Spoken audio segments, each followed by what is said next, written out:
Good morning. The Committee on Insurance and Financial Services shall come to order. Mr. Clerk, will you please call the roll to establish a quorum? Chair Carter. Present. Representatives McFall. Here. Breen. Rogers. Here. Scott. Present. Young. Here. Fitzgerald. Here. Grant. Here. Hoskins. Here. Cerniglu. Here. Harris. Here. Markinen. Bazat. Here. Aragona. Here. Bruck. Nair. Here. Smith. Present. Madam Chair, you have 14 members present at a quorum. Thank you, Mr. Clerk. Now we need a motion to adopt the minutes of April 18th, 2024. Representative Fitzgerald moves to adopt the minutes as printed. Hearing no objections, the minutes are adopted as printed. Today, I'm proposing an additional committee rule regarding testimony which will clarify our procedures. Each of you have a copy of the proposed rules at your seat. Do any members have any questions regarding the proposed committee rules? Hearing none, I need a motion to adopt the proposed committee rules. Representative Rogers moved to adopt the proposed committee rules. Are there any objections? Hearing none. Oh, Mr. Clerk, can you please call the roll? Sorry. Chair Carter. Yes. Representatives McFall. Yes. Breen. Rogers. Yes. Scott. Yes. Young. Fitzgerald. Yes. Grant. Yes. Hoskins. Yes. Cerniglu. Yes. Harris. Yes. Markinen. Bazat. Yes. Aragona. Yes. Bruck. Nair. Yes.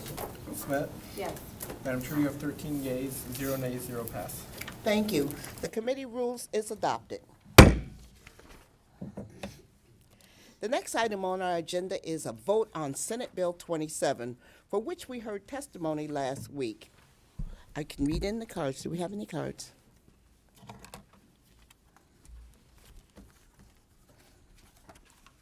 Not wishing to speak but support the bills, Amy Stanton Meza.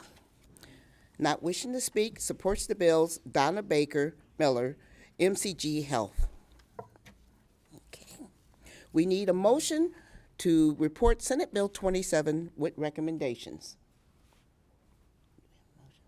Representative Cerniglu moves to report. Mr. Clerk, would you please call the roll? Chair Carter. Yes. Representatives McFall. Yes. Breen. Rogers. Yes. Scott. Yes. Young. Fitzgerald. Yes. Grant. Yes. Hoskins. Yes. Cerniglu. Yes. Harris. Yes. Markinen. Bazat. Yes. Aragona. Yes. Bruck. Nair. Yes. Smith. Pass. Madam Chair, you have 12 yeas, 0 nays, 1 pass. Thank you. Senate Bill 27 is reported with recommendations. The last item on our agenda is testimony on House Bills 5191, 5192, 5193, 5194, 5195, 5196, and 5197, the insurance fraud package. This bipartisan package was introduced by myself, Majority Vice Chair McFall, Minority Vice Chair Harris, Representatives Neely, Aragona, and Fitzgerald. The committee is going to go at ease at the call of the chair.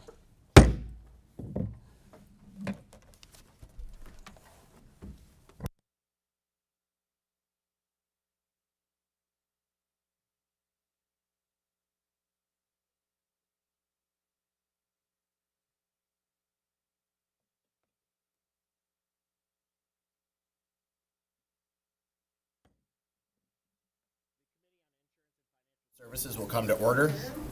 Here to testify to the package is Committee Chair Brenda Carter and Joseph Sullivan from DIPS. Please come forward. The floor is yours.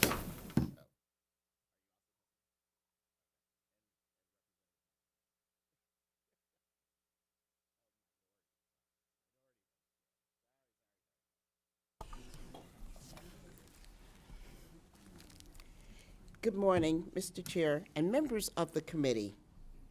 Thank you for the opportunity to discuss this important bipartisan package. I am joined here by Joseph Sullivan, Legislative Liaison Manager for the Department of Insurance and Financial Services, also known as DIFS. Collectively, Minority Vice Chair Mike Harris, who is not on the script, but anyway. Collectively, this package amends the Insurance Code, Michigan Penal Code, and the Healthcare False Claims Act to update various provisions related to insurance fraud.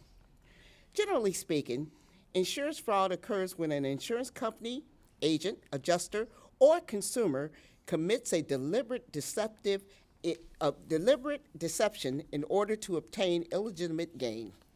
There are many different types of insurance fraud which can occur at any point at any time in the insurance process.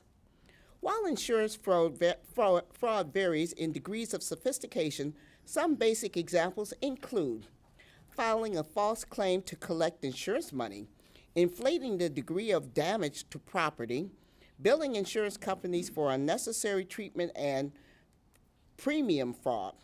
Insurance fraud is not a victimless crime. According to the Coalition Against Insurance Fraud, fraud costs businesses and consumers over $300 billion annually. Further, the FBI estimate fraud costs the average family between $400 and $700 per year in premiums. It is important that our state laws provide DIFS with the tools it needs to be effective in fighting against insurance fraud. While I know Joseph will delve deeper in the bills and the importance of this package, the bills do the following. My bill, House Bill 5191, updates several insurance fraud-related offenses in the Code of Criminal Procedures to reflect penalties proposed in House Bill 5195. This is Representative McFall's bill. My bill, House Bill 5192, allows the DIFS director to share information regarding suspected insurance fraud with the National Insurance Crime Bureau. House Bill 5193, Representative Neely, subjects insurers to the anti-kickback provisions of the Healthcare False Claims Act. House Bill 5194, which is Representative Harris, adds insurance fraud to the definition of racketeering. House Bill 5196, Representative Aragona, allows civil penalties to be in addition to, instead of, or in lieu of fraud penalties provided under the code.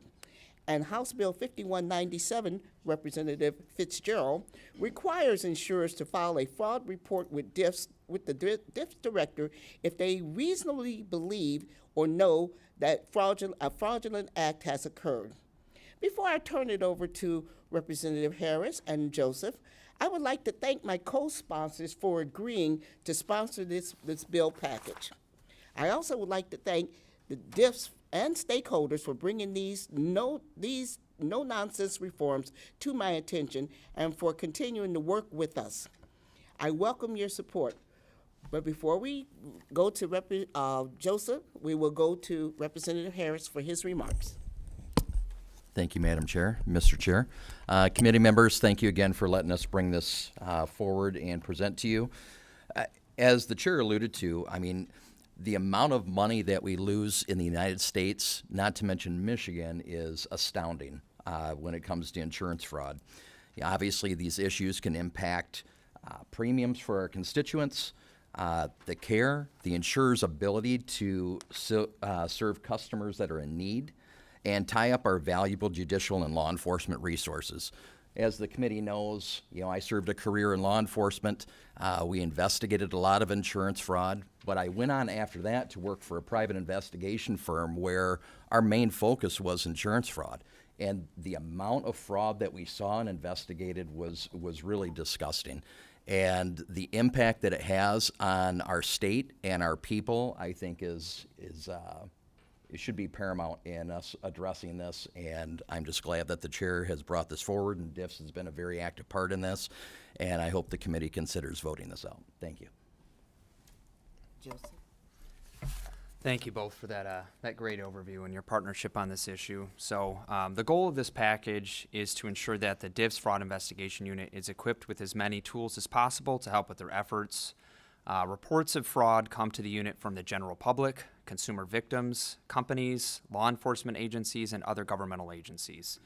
And we believe that the proposed changes are common sense amendments that will make the FIU more effective and would increase their ability to detect and deter insurance fraud in our state, which would benefit consumers. Rather than giving an overview of the package, which I think the chair did a great job of, I can give an overview of the Fraud Investigation Unit, some fraud statistics, and the rationale for this bill package. So I had previously presented to this committee on the DIFS Fraud Investigation Unit, but I'll provide another overview. The unit was established as an administrative unit within the department pursuant to a 2018 executive order, and then was codified in June of 2019. The unit investigates all persons, including but not limited to persons subject to DIFS regulatory authority, consumers, insured, and any other person allegedly engaged in criminal and fraudulent activities in the insurance and financial services markets. Reports of suspected insurance and financial fraud can be often very complex and involve multiple parties. Complaints are reviewed and investigated to determine whether sufficient evidence exists to move forward with prosecution. In 2020, the Michigan Insurance Fraud Task Force was officially formed by an MOU between DIFS, state police, and the Attorney General. The goal of the task force is to promote coordination and cooperation between the three member agencies in the investigation and prosecution of insurance fraud in Michigan. Additionally, the FIU monitors and participates with the National Association of Insurance Commissioners Anti-Fraud Task Force, where states pool resources to coordinate efforts in the space of fraud detection and prevention. Since September of 2018, the FIU has referred over 129 cases to the Attorney General or local law enforcement for criminal prosecution. To date, those referrals have resulted in 38 convictions for criminal and fraudulent activities in the insurance and financial services markets. And these statistics are detailed on the FIU's annual report, which is posted on our website. As for the rationale, fraud perpetuated in the insurance and financial services industries affects everyone and costs Americans billions of dollars each year. Studies show that for every dollar of fraud, businesses incur nearly $3 in costs. Nationally, fraud steals over $300 billion a year across all lines of insurance, and that includes estimates of annual fraud across several lines, liability areas, including life insurance, property and casualty, workers' compensation, and auto theft. Fraud comprises about 10% of property and casualty insurance losses and loss adjustment expenses each year. And this is important because insurance fraud increases the cost of everything you buy and use. It also impacts insurance premiums. Every company providing goods or services pays for insurance as a cost of doing business. As a result of insurance fraud, the insurance companies are forced to raise rates charged to consumers and businesses. To cover the increased cost of its insurance, Michigan businesses then must charge consumers more for goods and services. The FIU's mission is to use a multifaceted approach to address the prevention of criminal and fraudulent activities in the insurance and financial services markets. Their input led to the creation of this bill package, which the department supports. So with that in mind, I'm happy to get into any specifics about the bills in the package or answer any questions that you may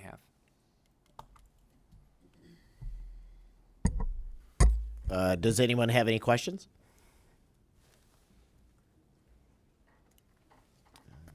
Rep. Rogers. Thank you. Thank you for your testimony today. So this is a little bit of a question for probably DIFS and potentially Minority Vice Chair Harris as well. So you've all outlined the case about fraud and abuse in Michigan, which I think we all acknowledge, and there's quite a bit of documentation, but the package does seem a little bit focused towards consumers and providers, and I'm wondering, because we all know that there's across the board, not only on one side. So I'm just wondering if someone could address, it doesn't seem like I've read through these bills, and it doesn't seem like I've seen anything regarding insurance companies or, there are bad actors in every field. So I'm wondering about insurance company fraud or pieces of that, if someone could address that as well. Yeah, thanks. I appreciate the question. So The fraud unit investigates insurance fraud complaints from anyone. Some of, I think, what you're referring to would likely go through other areas of the department, whether it's market conduct or a billing dispute complaint. So those might not necessarily meet the statutory definition of the fraud that's being investigated by the fraud investigation unit. Those are all concerns. Those are all topics that we continue to review and take action on within the department. But you're also, through the fraud unit, for example, you could see embezzlement by insurance producers, agents, and that is something that the fraud investigation unit would take up. I'll note one of the bills in the bill package requires and imposes additional reporting requirements on insurers so that they're actually reporting that data to us so that we can follow up on that. But really it encompasses all industries and all spaces, and that's what the fraud unit's focus is. Thanks. And just a quick follow-up question, if I may. For that reporting, is that something that will be published kind of like on an annual basis, or? Yes, so the fraud investigation unit, well, obviously some of the details of what the reporting would be confidential, personal information, but the fraud investigation unit issues an annual report which details updates on some of the cases that they're working on, statistics, breakdowns of the industries, where they're seeing the most fraud. It's really quite extensive, and it's a great resource for anybody that's interested in more information in that space. Thank you. Rep Mayer. Would there be a plan in place or some type of interstate working together to try and, because you're dealing with multi-state companies, is there a plan in place, or is this help cover that so that way you're able to communicate with other agencies in other states to broaden the investigation or help, just make it more clear that it's not, or prevents it from happening in other states, or you find out that it's happening in other states that you can start your own investigation? Yeah, that's a really good question and something I think we would want to highlight. So I did note two things. So first is the coordination that our fraud unit has with other states through the NAIC, which is our accrediting body. So they pool resources and have conversations there about fraud trends that they're seeing. So that's one of the things that we do. One of the bills in this package fixes essentially what we view as a deficiency in state law, because we're only able to share information with other states on fraud cases, but only if they request that information from us first. So through our partnership with the National Insurance Crime Bureau, we're able to, under this bill, proactively reach out to other states and have those conversations about a fraud case that potentially crosses state lines. I can note last year there was a big fraud case that involved multiple states, New Jersey, significant fraud that was ongoing there. That case is currently working through the trials right now. But that was one case I can note in particular where it crosses over state lines, which it frequently does with some of these cases. Representative Fitzgerald. Thank you very much, Mr. Chair. So this is a question kind of just 50,000 foot topically to fraud in the insurance marketplace right now. We have a letter before us from the NICB, National Insurance Crime Bureau, that talks about a 10-year period. Insurance fraud costs the average U.S. family between $4,000 and $7,000 in increased premiums. Recognizing that this is such a, I would say, public issue, that we know that these things occur. I did work in the industry. I was at times the one who would say, I think that there may be fraud here and we need to go and bring our investigative unit to the vehicle to make sure that this is legitimate damage for the facts of the accident. My curiosity is, how effective are we being in actually finding the cases of fraud, and how successfully are we here in Michigan at finding that fraud and then being able to take that, if you will, off the books? So, yeah, it's a deep question. I appreciate that one. So I will say the fraud unit was just created in 2019. So some of these cases take years to develop. And really what this package represents is them having conversations with other states and us to say, hey, we've looked at our state's laws. Here's some here's some areas we think we could improve to make us more effective so that we can go after some of these fraud cases that we're seeing. For example, a bill in the package that would allow for multi-tiered penalties. So there would be triggers in there that would be based on dollar amount, the number of fraud cases, and whether they're a repeat offender, so they automatically don't have to be charged a felony. So it's kind of them determining which cases that they're going to focus on so that they can go after some of the bigger, badder actors in that space, and that's one of the things that we've tried to focus on. But I think there's a lot of ways that we can improve, and they're doing great work to try to do that, and I think this package represents some of the things that would help them do their job more effectively. Thank you. Any other questions? Thank you all for testifying today.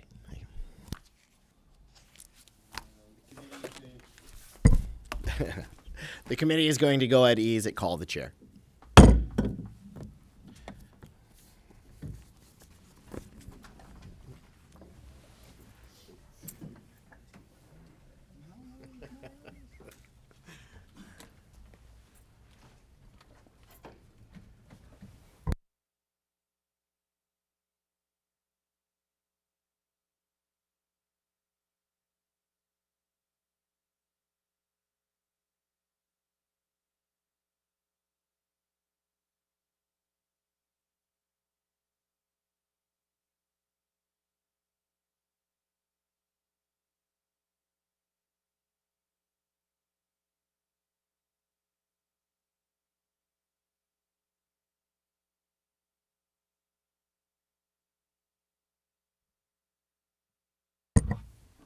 Oh, thank you.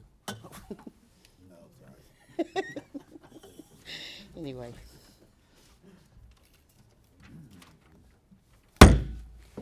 The Committee of Insurance and Financial Services shall come to order.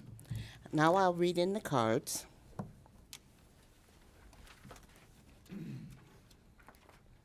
Let's see. Supports the bill and wish to speak, Mitchell Myers, Cure Insurance.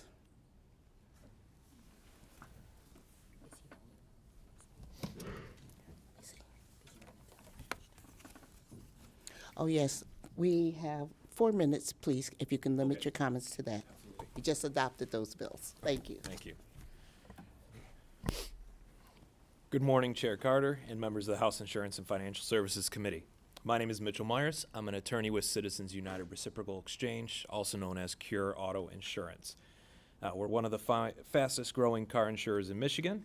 Founded in 1990, we're a private passenger auto insurance carrier in New Jersey, Pennsylvania, and more recently, Michigan.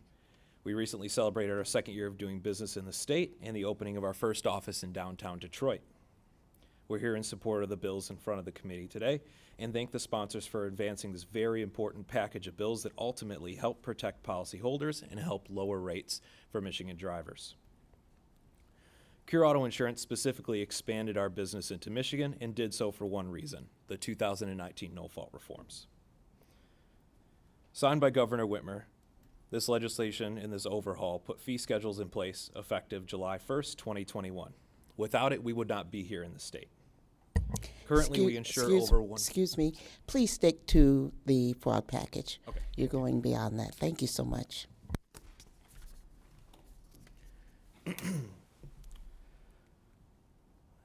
In addition to healthcare frauds, towing and storage fraud runs rampant in Michigan. For towing specifically, tow providers frequently arrive on scene to an accident, often before local law enforcement, offering tows of Michigan vehicles and misrepresenting their fees when doing so. Towers often inform individuals the tow will be free so long as the individual has insurance.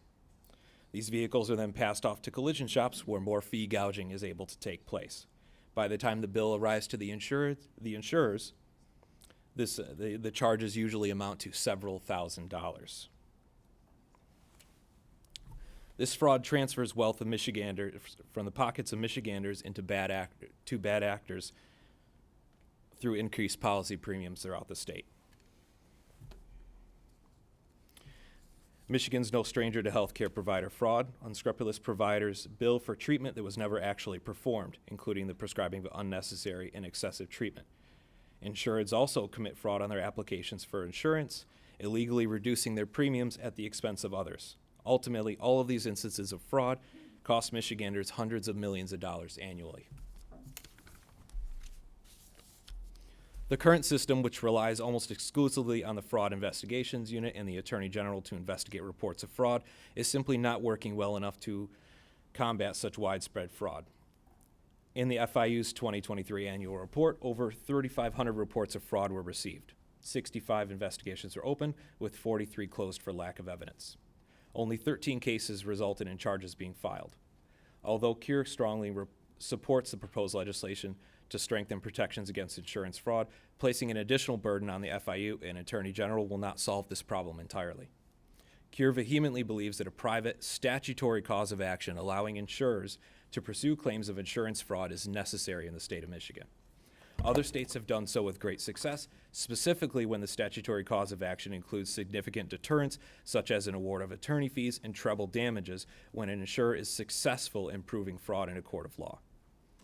Allowing insurers to pursue such claims reduces the burden on the FIU and the Attorney General, who can focus on the most egregious cases for criminal prosecution and/or additional civil penalties. This also incentivizes insurers to be even more vigilant in rooting out fraud, which is beneficial to all Michiganders from both a moral and an economic perspective. It's true that insurance carriers and other victims of fraud can pursue common law claims of fraud against individuals or businesses under our current system, but doing this is often incredibly costly and time-consuming.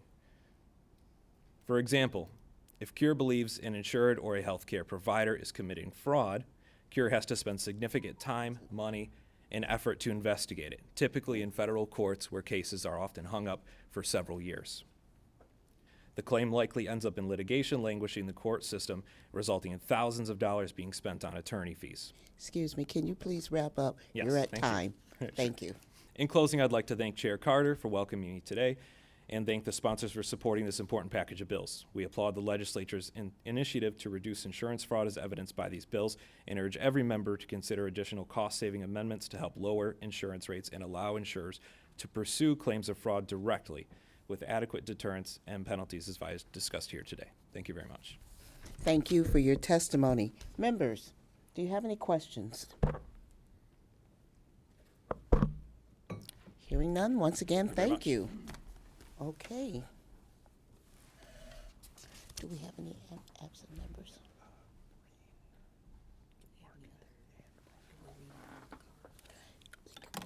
And now I'll read in the cards. Not wishing to speak and support the bill, Alex Hausman, the Big I. Not wishing to speak, support the bill, Dyke Vancouvering, Insurance Alliance of Michigan. Not wishing to speak and support the bill, Craig Seepich, National Insurance Crime Bureau. Now, we need a motion to excuse Representatives Breen, Markinen, and Bruck from the meeting today. Do we have them? Okay. Representative Smith moves to excuse Representatives Breen, Markinen, and Bruck. Are there any objections? Hearing none, Representatives Breen, Markinen, and Bruck are excused. Seeing no further business before the committee, we need a motion to adjourn. Representative Grant moves to adjourn. Hearing no objections, we're adjourned.